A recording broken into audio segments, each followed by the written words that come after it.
ഇവിടെ നയതന്ത്രത്തിനൊന്നും ബലമില്ല. കാര്യം നയതന്ത്രം എന്ത് പറഞ്ഞാലും ആ നയതന്ത്രം ഉദ്ദേശിക്കുന്നത് എന്താണെന്നുള്ളത് ദൈവത്തിന് പിടികിട്ടും. ചില ആൾക്കാർ മൗനമായിരിക്കും. അപ്പോഴും നിങ്ങളുടെ മനസ്സ് അവർക്കെതിരാണെന്ന് ദൈവത്തിന് അറിയാൻ പറ്റും. ഇപ്പോൾ ഡിപ്ലോമാറ്റിക് സൈലൻസ് കീപ്പ് ചെയ്യത്തില്ലേ? നമ്മൾ പറഞ്ഞത് വേണ്ട, അപ്പം പിന്നെ ഞാൻ പറഞ്ഞതേ ഉണ്ടാകത്തുള്ളൂ എന്ന് പറഞ്ഞുകൊണ്ട് പറയാതിരിക്കും. അത് മനുഷ്യന്മാരോട് നമുക്ക് അങ്ങനെ ചെയ്യും. ഡിപ്ലോമാറ്റിക് സൈലൻസ് മനുഷ്യനോട് കീപ്പ് ചെയ്യാൻ പറ്റും. നമ്മൾ പറഞ്ഞത് വേണ്ട, ഞാൻ പറഞ്ഞാൽ പിന്നെ ഞാൻ പറഞ്ഞതേ ഉണ്ടാകത്തുള്ള അവസാനം എന്ന് പറയും. അങ്ങനെ ഒരു ഡിപ്ലോമാറ്റിക് സൈലൻസ് ഒന്നും ദൈവത്തിൻ്റെ സന്നിധിയിൽ പറ്റത്തില്ല. ഫേക്ക് ഉടനെ ഫേക്ക് നടിച്ചു വരും. The person is completely fake. ഇയാളുമായിട്ടൊരു കമ്മ്യൂണിക്കേഷന് ഇനി മേൽഗതിയില്ല എന്ന് പറയും. അത് ദൈവമായിട്ട് വളരെ സൂക്ഷിച്ച് സംസാരിക്കണം എല്ലാ വിഷയങ്ങളും. അല്ല ഒന്ന് വിചാരിച്ച് വേറെ ഒന്നും പറയാൻ പറ്റത്തില്ല. മനുഷ്യന്മാർക്ക് അങ്ങനെ ചെയ്യാൻ പറ്റും അല്ലേ? നമ്മളൊന്ന് വിചാരിച്ചിട്ട് വേറെ ഒന്നും പറയാൻ പറ്റും. അപ്പോൾ നമ്മുടെ മനസ്സിലിപ്പോൾ എന്താണെന്ന് അവർക്ക് മനസ്സിലാവത്തില്ല. പക്ഷേ ദൈവത്തിൻ്റെ അടുത്ത് അങ്ങനെ പറയാൻ പറ്റത്തില്ല. നമ്മൾ എന്താണ് ഉപയോഗിക്കുന്നത് അതാണ് പറയുന്നത്. ഒരു ചിന്ത നിൻ്റെ ഉള്ളിൽ വരുന്നുമ്പോൾ തന്നെ ഞാനത് അറിയുന്നു എന്നാണ്. അപ്പോൾ കാരണം ഈ ചിന്ത ദൈവം കണ്ടതിന് ശേഷമാണ് നമ്മൾ കാണുന്നത്. അതാണ് പ്രശ്നം. അത് വലിയ അപകടകരമായൊരവസ്ഥയാണ്. പ്രാർത്ഥിക്കുന്നവർ ഭയങ്കര ശ്രദ്ധിക്കേണ്ടതാണ്. Take the bed of God. ഒരു ചിന്ത നിൻ്റെ മുമ്പിൽ ശ്രുതികടെ ഹല്ലേലൂയ ഹല്ലേലൂയ ഹല്ലേലൂയ യേശുവേ നന്ദി ഹല്ലേലൂയ ഹല്ലേലൂയ ഹല്ലേലൂയ ഹല്ലേലൂയ യേശുവേ ആരാധന ആരാധന ആരാധന. 139 സങ്കീർത്തനം 4-ാം തിരുവചനം. ഒരു വാക്ക് എന്റെ നാവിലെത്തുന്നതിന് മുമ്പ് തന്നെ കർത്താവേ അത് അവിടുന്ന് അറിയുന്നു. ഇതാണ് ഈ പ്രാർത്ഥനയുടെ അവസ്ഥ എന്ന് പറയുന്നത്. ഇവിടെ ഒന്നും ഒളിച്ചു വെക്കാനൊന്നും പറ്റത്തില്ല. ഒന്ന് മനസ്സിൽ വിചാരിച്ചിട്ട് വേറെ ഒന്നും പറയാൻ പറ്റത്തില്ല.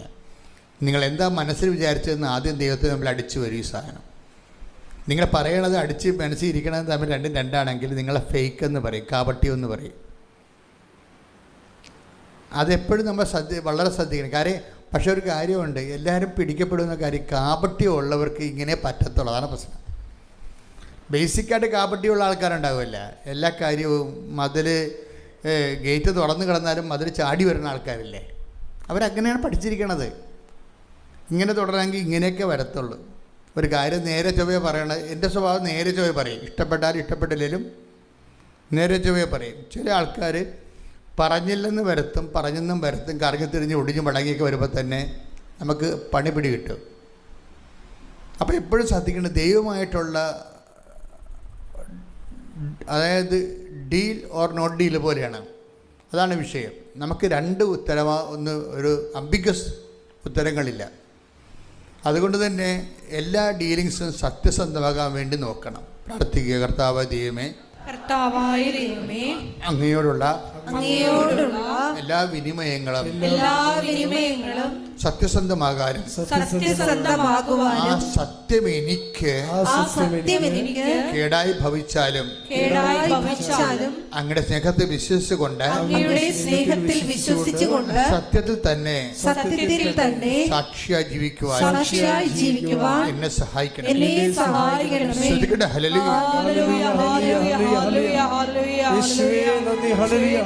സഹിച്ചും വചനം പാലിച്ചു മുന്നേറുവാൻ ഈ ആരാധനയോടെ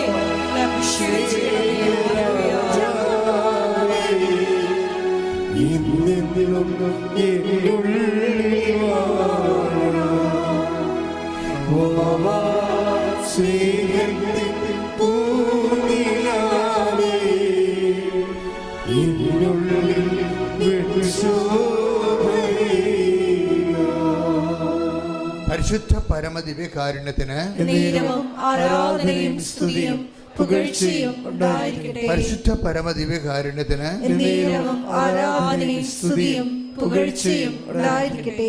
അപ്പോൾ ഞാൻ നിങ്ങളോട് നേരത്തെ പറഞ്ഞത് ഇങ്ങനെയാണ്, Christians and non Christians. Non ക്രിസ്ത്യൻസിനെ ശരിക്കും പെട്ടെന്ന് അനുഭവജ്ഞാനങ്ങൾ കിട്ടാനുള്ള സാധ്യത കൂടുതലാണ്.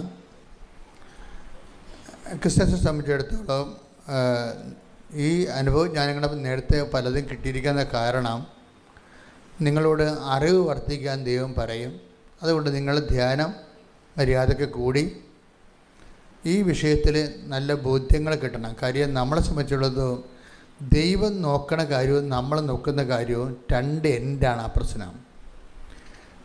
ദൈവം നോക്കുന്ന ഇടങ്ങളും നമ്മൾ നോക്കുന്ന ഇടങ്ങളും രണ്ടായി പോകരുത്. അതെന്നാണ് ഒന്നായി വരുന്നത് അന്ന് ഉടമ്പടി ഫയറാകും.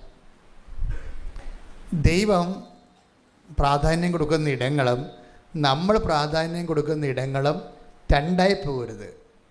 കാര്യം ഒരു വിഷയത്തിന് രണ്ട് ലക്ഷ്യങ്ങൾ പറ്റത്തില്ല. അപ്പം നമ്മളെന്ത് ചെയ്യും? ദൈവത്തെ ലക്ഷ്യം ഒരിക്കലും മാറ്റത്തില്ല. പിന്നെ നമ്മളെന്ത് ചെയ്യണം? നമ്മുടെ ലക്ഷ്യങ്ങൾ മാറ്റേണ്ടി വരും.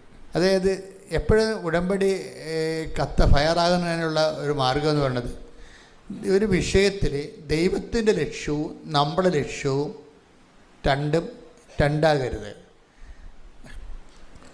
ദൈവത്തിൻ്റെ ലക്ഷ്യവും നമ്മുടെ ലക്ഷ്യവും നമ്മൾ ഈ പ്രക്രിയയിലൂടെ പതുക്കെ ഒന്നായി കൊണ്ടുവരാനുള്ള ഈ മൽപ്പിടുത്തവും ബലംപിടുത്തവും നടത്തേണ്ടത് ദൈവമല്ല.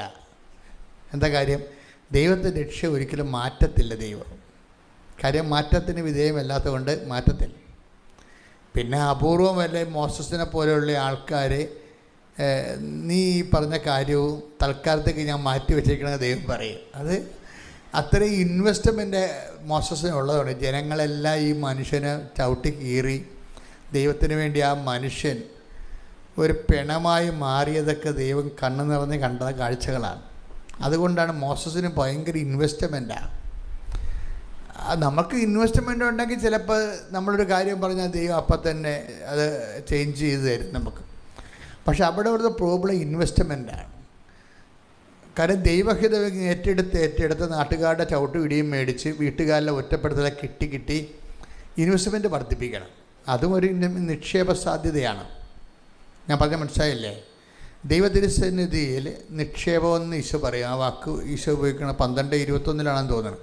നിക്ഷേപം എന്നുള്ള വാക്കാണ് ഉപയോഗിക്കുന്നത്. അതിന് സ്വർഗത്തിൽ നിങ്ങൾക്ക് നിക്ഷേപം ഉണ്ടാകാൻ ശ്രദ്ധിക്കാൻ. Take the word of God. ശ്രുതികട ഹല്ലേലൂയ ഹല്ലേലൂയ ഹല്ലേലൂയ ഹല്ലേലൂയ യേശുവേ നന്ദി. ഹല്ലേലൂയ ഹല്ലേലൂയ ഹല്ലേലൂയ ഹല്ലേലൂയ യേശുവേ ആരാധന ആരാധന യേശുവേ നന്ദി. മഹത്വം ഹല്ലേലൂയ ആരാധന